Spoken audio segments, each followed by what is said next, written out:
I ran away from a little old woman. I ran away from a little old man, and a pig, and a dog, and the cow that says moo. And I can run away from you too. You can't catch me. I'm the gingerbread man. The gingerbread man, indeed, getting us to run away from all the rules, enticing us into wanting more and more, getting us to do more and more for our children. How do we do this enticing symbol of overindulgence to stop influencing us? One way to avoid this rascal of excess is by being able to identify the 3 ways of overindulgence. Hi, I'm Becky Hagen-Jokela, one of the instructors and creators of this course, and I am here with Dr. David Bredehoff, the lead researcher on Overindulgence Project. Hi, Dr. Bredehoff. Thank you so much for joining us today. Can you tell us what you learned from your research on overindulgence? Thanks, Becky. When we began our research, I thought I knew all about overindulgence. It was done by giving children too many things. I thought it was about stuff.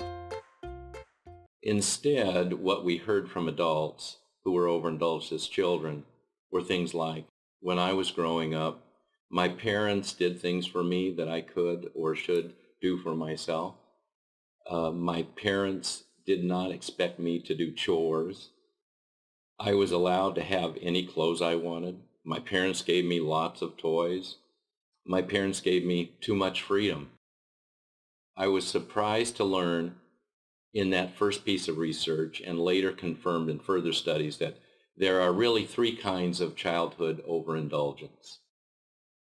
Now when I talk about this, or when I meet people and I tell them what I do, they say, oh yeah, I know what that is. It's spoiling children.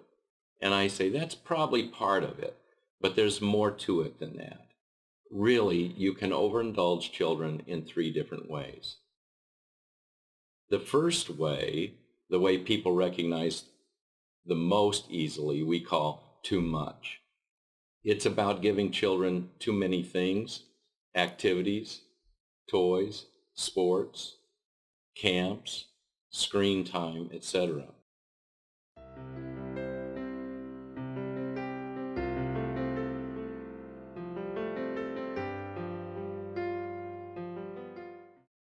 An example of this would be, this weekend your daughter is in T-ball. Your son is involved in Scouts, and your youngest daughter has clarinet lessons, all at the same time. You never have any quality time for yourself because you're a taxi service carting your kids to all of their events. Sometimes with overindulgence, someone may experience receiving too much in one area and not enough in another. For example, one research participant said, they gave me stuff, but I wanted them. As parents, giving our children things and opportunities might feel good, but the research tells us that those who were given too much as children can experience some risks as adults. They may have trouble knowing how much is enough, or still think they are the center of the universe, or expect immediate gratification. Too much may especially lead to disrespect of things and other people. The second way to overindulge we call overnurture. It's about doing things for kids that they should be doing for themselves. Parents who overnurture their children are often called helicopter parents. They help too much and interfere with their children's ability to problem solve and to take responsibility.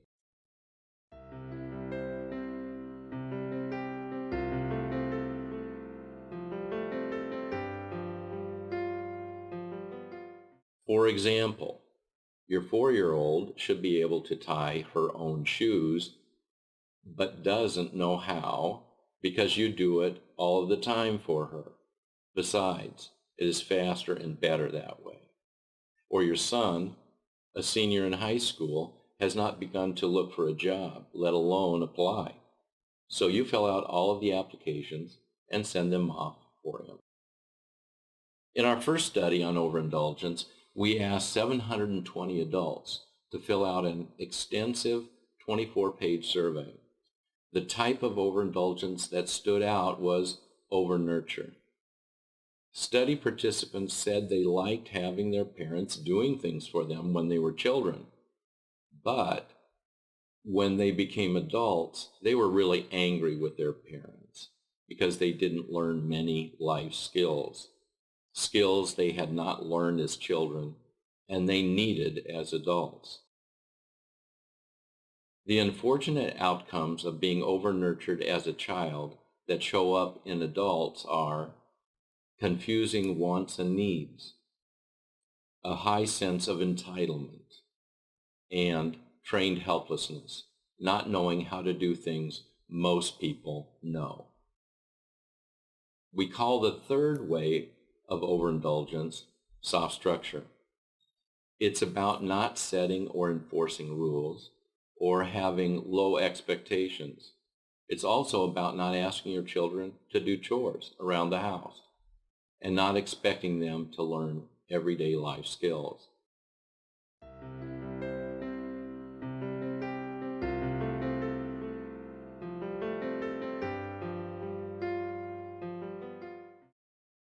For example, you are a single mom with a limited income. You feel guilty that you can't afford to buy your son many of the things he wants, so you don't enforce the rules and don't insist that he help you with household tasks. The risks of soft structure can lead to the following traits in adulthood: irresponsibility, uneven competencies, and lacks boundaries. Thanks, Dr. Bredehoff. As I was listening to you, I was wondering, can a parent overindulge their children in more than one way? Yes, according to the research, an adult can overindulge their children in one, two, or even all three ways at the same time. Listen to the story of a Goodhart parent. Mother Goodhart is always worried about her 10-year-old daughter who has severe asthma.